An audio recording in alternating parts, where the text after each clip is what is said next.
A paz do Senhor Jesus, irmãos. Vamos falar hoje sobre as declarações de Davi. Davi, para mim, é o maior exemplo de declarações assertivas, declarações de fé. Porque no Salmo 23 ele diz: eu habitarei na casa do Senhor por longos dias. A melhor versão é a que traz longos dias, porque no hebraico a palavra orek é como o alongar de uma corda. Então agora algumas versões estão trazendo para sempre, mas a melhor tradução é por longos dias. Então Davi estava se referindo à longevidade. No Salmo 34, Davi diz: até os leõezinhos passam fome, mas aqueles que buscam o Senhor de nada tem falta. Vejam só, ele também diz assim: muitas são as tribulações do justo, mas de todas o Senhor o livra. Então, olha como Davi tinha uma expectativa de fé absoluta na bondade e no amor de Deus. Inclusive no Salmo 23 ele diz: certamente a bondade e a fidelidade do Senhor me acompanharão enquanto eu viver. No Salmo 103, Davi diz assim: é Ele quem perdoa todas as minhas iniquidades e quem sara ou cura todas as minhas enfermidades.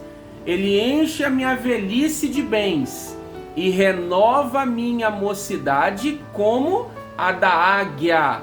Então Davi, ele era positivo na sua fé, uma fé sempre positiva, porque isso é fé, a fé é sempre positiva. Abraão, quando foi levar Isaac para ser sacrificado, ele disse: Deus proverá para si o cordeiro. Então a fé tem uma expectativa correta, positiva, e Davi nos ensina isso. Diante de Golias, ele disse assim: hoje eu vou arrancar sua cabeça e as aves do céu vão comer o seu cadáver, e dos filisteus. E toda a terra saberá que há Deus em Israel. Então Davi tinha declarações assertivas, positivas, era um homem de fé. E em Hebreus 6,12 diz que devemos ser imitadores daqueles que, pela fé e paciência, alcançam as promessas. Então eu e você devemos imitar aqueles que, pela fé e paciência, alcançam as promessas. São esses que nós devemos imitar. Não dá para a gente ter uma expectativa, pensar que Deus quer algo desagradável para nós. Não podemos, porque em Romanos 12:2 diz que a vontade de Deus é agradável, é boa, perfeita e agradável. Então também não dá para acreditar que a vontade de Deus seja ruim para nós, porque ela é boa e também é perfeita, porque na verdade Deus não tem como vontade o mal, para que a gente aprenda as coisas. Não, Deus permite, é diferente. Um pai, ele corrige o filho, mas a vontade do pai é não precisar corrigir. A vontade do pai é que o filho aprenda pelos ensinamentos, pelo exemplo, pela sabedoria. Então Tiago fala no capítulo 1, quem não tem sabedoria, peça a Deus, que a todos dá. Então a vontade do pai não é o mal, não é nos corrigir.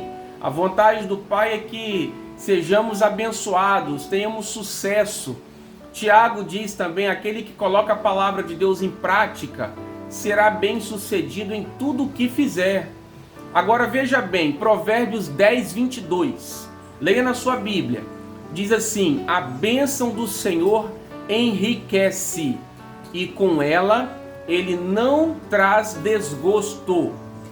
Então a bênção de Deus não traz desgosto para você e para mim. Não, os nossos desgostos são consequências da nossa limitação humana, das nossas falhas e escolhas humanas.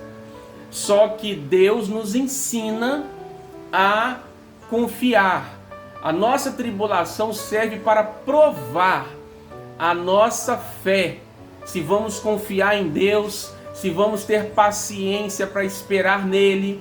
Enfim, devemos declarar como Davi declarava: certamente a sua bondade e a sua fidelidade me acompanharão enquanto eu viver, e eu habitarei na casa do Senhor por longos dias.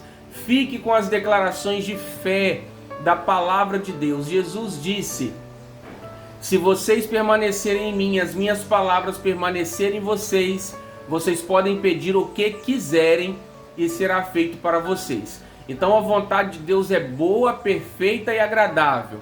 Ela é agradável, mas para isso precisamos ter uma mente transformada. Paulo fala, Romanos 12:2, não se conformem com este mundo, mas sejam transformados pela renovação da vossa mente, para que podeis experimentar qual é a boa, perfeita e agradável vontade de Deus.